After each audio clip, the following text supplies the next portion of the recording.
Matius 16 ayat 13 sampai 20 ya. Kita baca.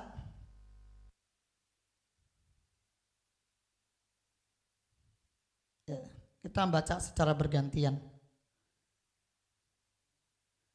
Setelah Yesus tiba di daerah Kaisarea Filipi, ia bertanya kepada murid-muridnya, kata orang, siapakah anak manusia itu?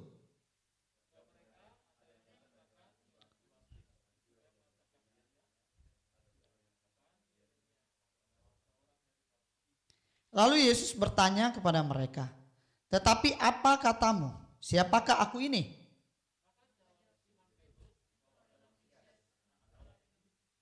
Kata Yesus kepadanya, berbahagialah engkau Simon bin Yunus, sebab bukan manusia yang menyatakan itu kepadamu, melainkan Bapakku yang di surga.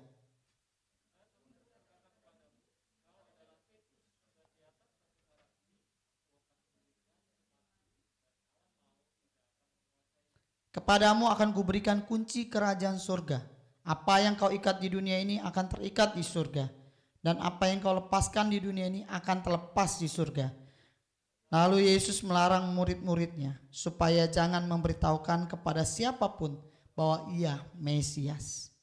Saudara-saudara yang terkasih dalam nama Tuhan, kita akan buka slide-nya. Ya. Ya. Judulnya. Pengenalan yang mengubahkan. Jadi saya ambil judul kecilnya, pengenalan yang mengubahkan. Ini tentang Petrus. Ya, lanjut. Tujuannya, ya, tujuan firman Tuhan ini ketika kita tahu bahwa Yesus adalah Tuhan, juru selamat kita akan kuat dan tahan uji. Jangan sampai mundur karena banyak masalah, kesulitan, tantangan, sakit. Itu semua ada dalam hidup kita. Kita akan kuat dan tahan uji. Yang kedua adalah ketika kita tahu Yesus adalah Tuhan dan juru selamat kita bahagia, aman. Jangan takut karena Tuhan selalu menyertai kita. Yang ketiga, ketika kita tahu Tuhan kita itu Tuhan yang dahsyat, kita memiliki kuasa dalam perkataan dan perbuatan kita. Lanjut. Next. 3 hal yang mendasari pengakuan Petrus. Tadi kita sudah baca firman Tuhan yang tadi kita baca adalah bagaimana Petrus mengaku bahwa Yesus adalah Mesias, anak Allah yang hidup. Saudara-saudara yang terkasih dalam nama Tuhan, 3 hal yang mendasari akan pengakuan Petrus bahwa Yesus adalah Mesias. Yang pertama adalah awal perjumpaan dengan Tuhan Yesus. Jadi ini saya ambil tokohnya Petrus, karena Petrus yang mengaku bahwa Yesus adalah Mesias, anak Allah yang hidup. Saudara-saudara yang terkasih dalam nama Tuhan, ketika itu mereka sedang berjalan di daerah Kaisarea Filipi. Setelah saya baca di internet, ternyata daerahnya itu ada di bawah kaki Gunung Hermon. Ya. Jadi murid-murid dan Tuhan Yesus setelah mengadakan banyak mujizat, mereka berjalan di daerah situ, dan ternyata kalau saya teliti lebih jauh, Kaisarea Filipi itu dulunya itu adalah kota di mana yang dibangun oleh anaknya Herodes. Namanya Herodes Filipus. Makanya di tempat itu disebut Kaisarea Filipi. Di situ ada tempat pemujaan dewa Baal. Ada kuilnya. Lalu Yesus berjalan dengan murid-muridnya, bertanya, Yesus, menurut kalian semua, siapa saya? Lalu murid-muridnya bilang, ada yang ngomong, Yesus adalah Yohanes Pembaptis. Yesus adalah Elia. Yesus adalah Yeremia. Dikatakan seperti itu, Yesus ingin tahu apa yang menurut mereka, siapa saya ini? Siapa Yesus ini? Lalu Petrus mengatakan, engkau adalah Mesias, anak Allah yang hidup. Bagaimana Petrus bisa berkata seperti itu?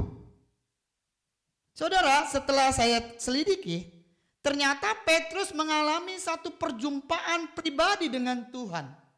Pertemuan secara pribadi dengan Tuhan itu dimulai di Danau Genesaret. Ketika Tuhan datang ke danau itu dan menempati perahunya Petrus, dikatakan Petrus, kamu tebarkan jalamu ke tengah. Dia bilang, Tuhan, semalam-malaman saya sudah nangkap ikan, tapi nggak ada ikannya. Tapi karena engkau yang menyuruhnya, aku mau kerjakan. Ini adalah satu perjumpaan pribadi antara Petrus dengan Tuhan. Di mana Tuhan datang menemui Petrus.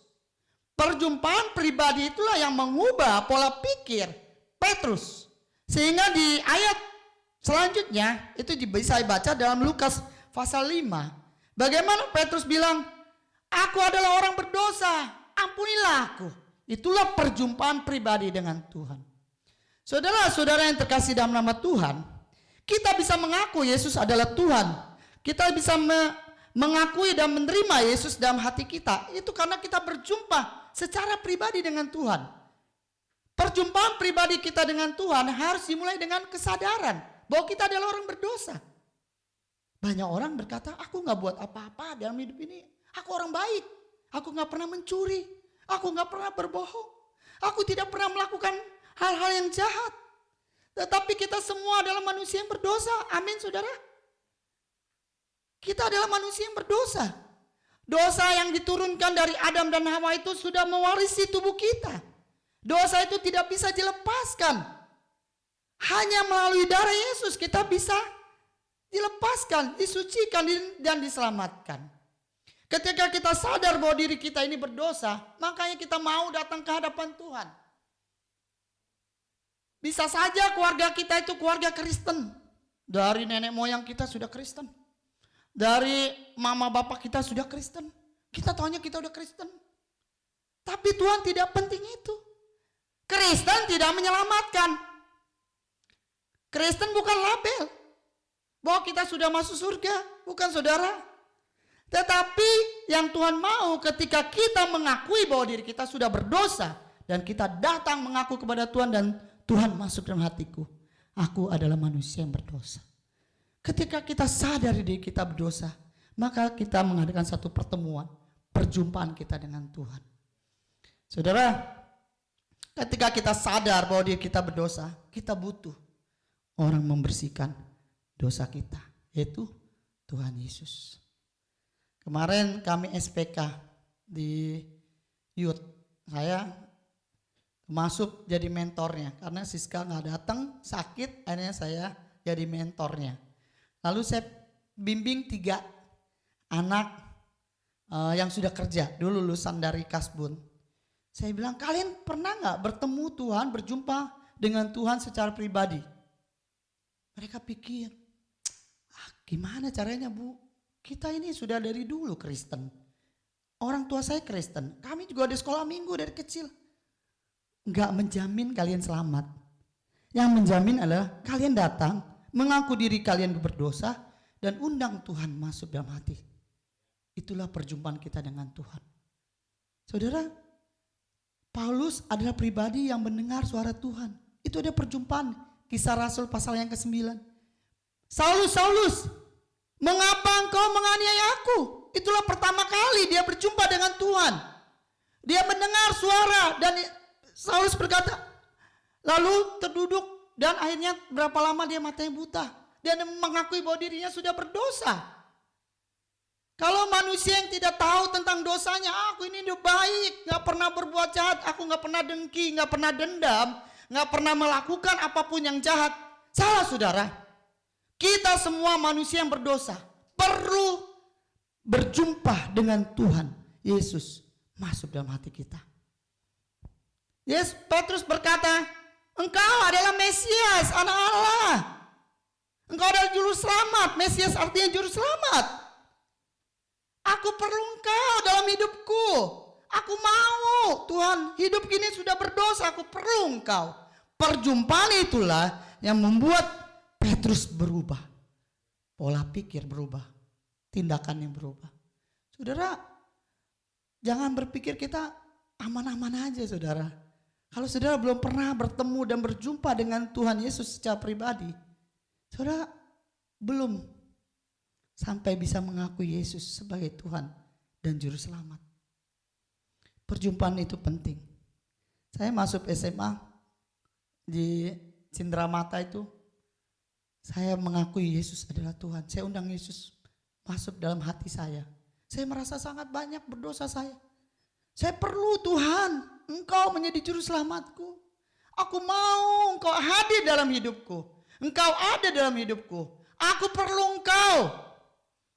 Karena tidak ada satupun yang dapat menyelamatkan aku, menyucikan dosaku. Saudara, kalau saat ini saudara belum berjumpa secara pribadi dengan Tuhan, saudara bisa datang ke hadapan Tuhan. Pulang saudara bilang, Tuhan masuk dalam hatiku. Aku mau Engkau menjadi juru selamatku. Amin saudara. Kalau sudah, puji Tuhan. Tinggal proses yang kedua. Kita lihat poin yang kedua. Ya. Pengalaman bersama dengan Tuhan sebagai murid. Saudara yang terkasih dalam nama Tuhan.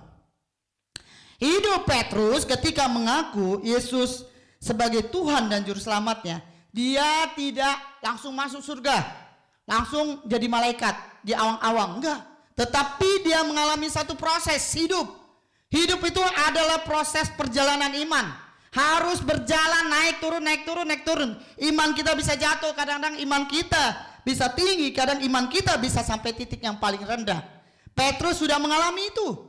Ketika Yesus ditangkap, itulah imannya turun sampai dia bisa menyangkal Tuhan.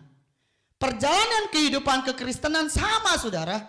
Ketika kita mengakui Yesus sebagai Tuhan dan Juru Selamat, kita sudah mulai dalam tahap berjalan dengan Tuhan. Ketika kita berjumpa dengan Tuhan itu tahap awal. Tetapi selanjutnya kita akan masuk dalam proses hidup kita bersama dengan Tuhan. Gak gampang proses itu. Dan sulit. Bersama dengan Tuhan selalu indah. Amin. Katakan amin. Amin. Walaupun kita dalam masalah. Berjalan dengan Tuhan selalu penuh dengan keindahan, mempesona karena kita berjalan dengan Dia. Kita berjalan, pengalaman hidup kita berjalan dengan Tuhan itu semakin hari semakin berat. Tidak ada yang bilang berjalan dengan Tuhan tuh lama-lama tambah enak, tambah baik, tambah nikmat, tambah diberkati. Bukan saudara. Berjalan dengan Tuhan itu makin hari makin berat. Tetapi semakin hari semakin indah. Dan kita lihat sesuatu yang dahsyat. Saudara, apa sih yang sulit ketika kita dalam berjalan dengan Tuhan? Proses apa? Ketika kita punya masalah, itulah proses kita untuk menjadi bintang atau tidak. Berjalan dengan Tuhan ketika kita punya masalah bukan berarti kita akan jatuh, tetapi kita akan naik makin naik. Berjalan dengan Tuhan akan membuat kita melihat, oh iya, ternyata kamu permata. Kamu bisa lulus dalam proses ini. Suami atau istri, itu ada bagian kita di proses Tuhan menjadi permata. Saudara, ketika kita berjalan dengan Tuhan, kita diasah, diuji. Apa makin terang atau makin gelap permatanya? Sulit nggak berumah tangga? Ada yang bilang susah apa gampang? Susah, saudara. Susah. Dalam pekerjaan dengan teman-teman, enjoy aja atau punya banyak masalah? Pasti punya ada banyak masalah. Di dalam pelayanan, pasti juga sama. Ada banyak masalah. Tapi masalah itu akan memproses kita terlihat sebagai permata atau tidak. Ketika kita berjalan dengan Tuhan, masalah datang terus. Banyak orang gak kuat dalam proses ini. Kenapa proses ini berat? Kalau waktu pacaran semuanya baik, indah. Wah, dia nomor satu. Idolaku, kesayanganku. Aduh. Tapi ketika kita berumah tangga, berbeda.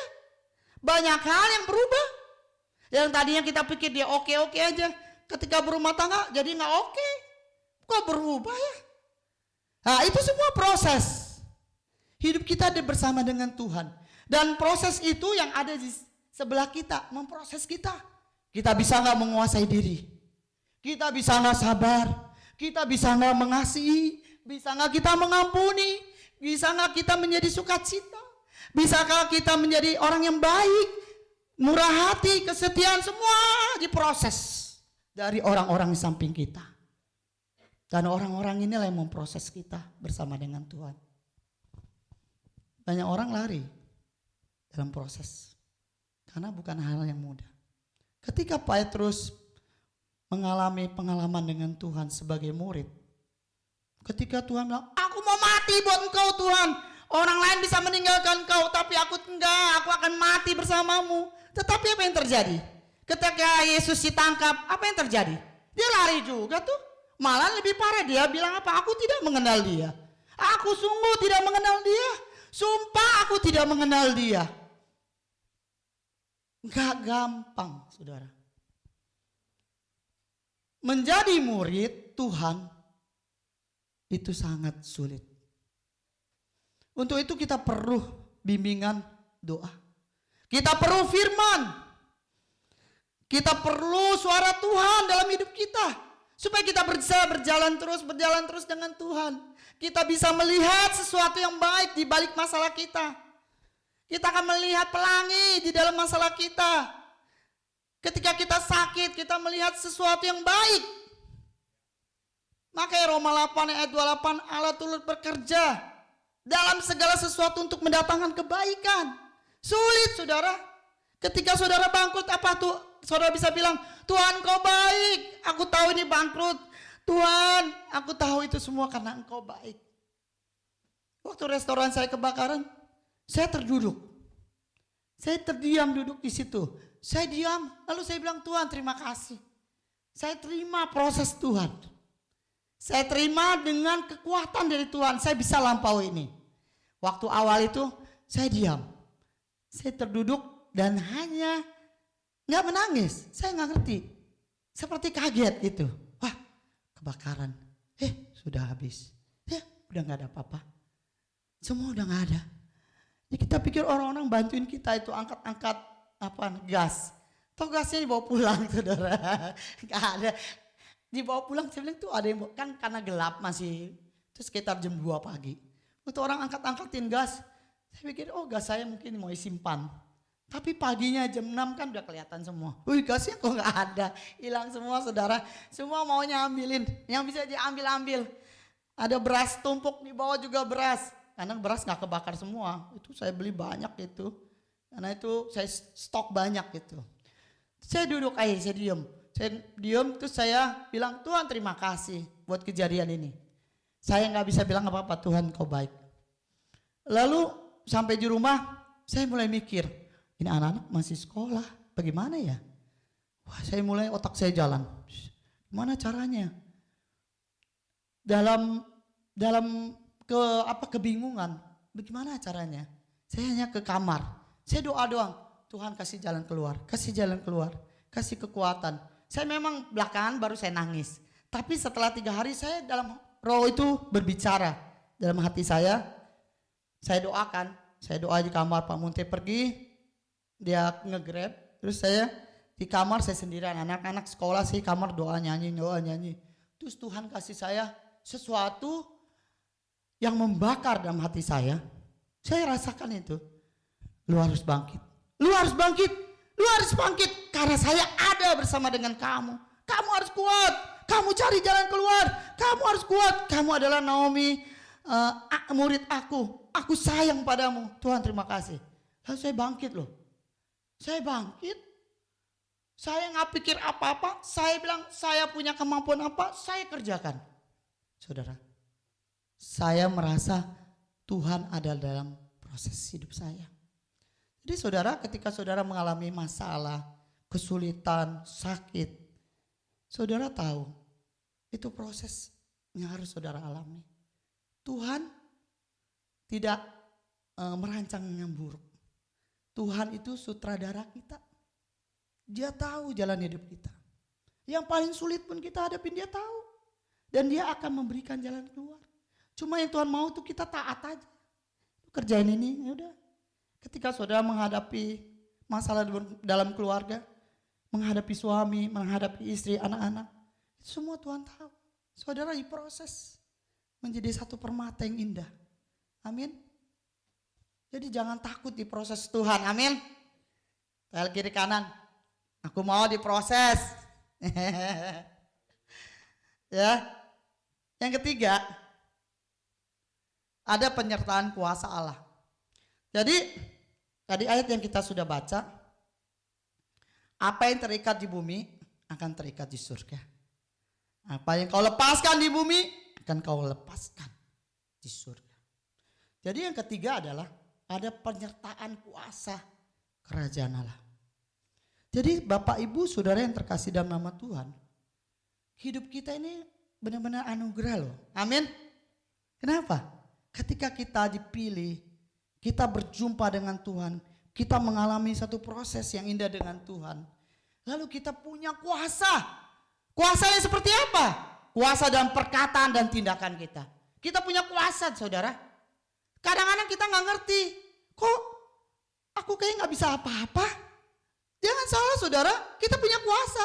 Ketika saudara dihadapkan dengan jemaat yang sakit, saudara suruh doa, doa aja. Aduh aku takut, nanti jangannya aku doakan malah meninggal. Aku doakan malah gak sembuh. Aku takut lah, udah kamu aja yang lebih hebat kuasa doanya. Enggak saudara, semua orang di dalam setiap orang percaya diberikan kuasa yang sama. Kuasa yang di surga dan di bumi. Perkataan kita bisa menjadi satu kuasa yang dahsyat yang dapat menggemparkan dunia ini. Kuasa itu dahsyat, kuasa kebangkitan Tuhan. Makanya Paulus mengatakan, aku mengenal kuasa kebangkitan. Dia bisa menginjili, dia bisa mengusir setan, dia bisa melakukan segala sesuatu karena kuasa Tuhan. Kuasa itu ada dalam diri kita juga saat ini. Kita sama punya kuasa yang sama. Saudara, ketika saudara diperhadapkan berbagai masalah, saudara katakan, dalam nama Yesus aku bangkit. Dalam nama Yesus aku sembuh. Kuasa perkataan kita akan terjadi sesuai dengan iman kita. Amin. Satu kali jemaat kami sudah 3 tahun atau 2 tahun ya, dia punya tanah banyak di daerah Mauk. Daerah Mauk itu dari Dadap terus mau ke Cikupa ya, bisa lewat Mauk kayak kalau nggak salah ya. Jadi dia punya tanah. Oh bukan di daerah Mauk, di daerah Kampung Melayu. Kampung Melayu itu dekat Paku Haji. Dari Dadap terus ke daerah Kosambi. Jadi kami juga ada Kosambi situ, bukan di sini aja ya Kosambi. Jadi dia doa, dia udah nawarin orang banyak. 2 tahun dia kalau nggak salah doain. Tanah itu mau dijual. Dijual itu kurang lebih berapa ya? 5M kalau nggak salah dia mau jual. Mungkin berapa hektar, gede banget. Lalu kita adakan persekutuan di rumah dia. Setiap minggu kita datang habis ibadah, rumahnya daerah Serpong. Kita ke sana doa. Lalu dia bilang, tolong doakan kami mau menjual tanah kami. Kami janji, setelah kami jual, kami akan bagi ke gereja 10%. Ya kalau 5M dikasih 10% lumayan ya kan. Gak ada gereja lagi, ada. Saya pikir Tuhan terima kasih nih. Ini mungkin jalan keluar untuk membeli gereja, saudara. Lalu saya minta, kita doa rame-rame, doa. Setelah firman kita doa bareng. Lalu Tuhan titipkan sesuatu dalam mulut saya juga gak tahu. Kok saya berani bilang begini, Pak, Desember akhir tanah Bapak kejual. Bapak percaya? Percaya. Ya. Jangan ragu lagi. Tuhan sudah katakan itu. Apa yang terjadi saudara? Tanggal 31 Desember orang kasih DP. Tanah itu kejual. 5M. Tapi apa yang terjadi? Dia tidak kasih uang untuk gereja. Kami sudah cari karena kan udah bahagia. Wah kejual tanahnya. Wah kita carilah tempat. Gimana yang kira-kira untuk gereja? Kita berdua cari. Bukan sama Pak Muti sama jemaat yang lain. Kami berdua cari-cari. Ya paling enggak 200 juta kita bisa belilah yang di belakang. Dulu ya. 10 tahun yang lalu. Lalu kita cari. Wah kayaknya ini udah cocok Bu di daerah sini. Iya kita doain aja. Puji Tuhan. Tapi apa yang terjadi? Tidak terjadi yang 10%. Tidak ada. Lalu apa yang terjadi saudara? Ini benar-benar terjadi dalam jemaat ini ya. Lalu karena dia tidak menempati janjinya, satu kali dia pergi beli makan. Karena udah dapat duit banyak, dia beli mobil lah, dia beli apalah, dia beli lagi tanah, dia mau. Jadi uang itu dibagi-bagi untuk beli-beli. Lalu dia pergi makan, mau beli bakso. Nggak tahu ke daerah mana, dia naik mobil, anaknya bawa mobil. Jalan itu nggak rata, turun. Dia turun dari mobil, patah kakinya. Di sini patah. Dibawa ke rumah sakit, operasi. Nggak tahu habis berapa, operasi pasang pen. Saudara, nggak berapa pennya itu murnya copot. Murnya copot saudara. Saudara bisa bayangin, saya bayangin, bagaimana murnya bisa copot. Jadi pennya itu keluar, murnya copot di dalam. Operasi lagi ulang kepik. Sampai saat ini tidak bisa jalan. Jadi begini yang saya mau katakan. Saudara, kuasa perkataan kita itu dahsyat. Karena Tuhan taruh di mulut kita. Jadi kita gak boleh ngomong sembarangan. Kalau kita sudah janji, tepati janji kita. Kalau kita mengatakan sesuatu kepada orang lain, bakal terjadi. Apalagi kita kata-katain anak kita, anak sial, gak tahu diri, mampus, apa segala macam lah, kata-kata yang kasar lah.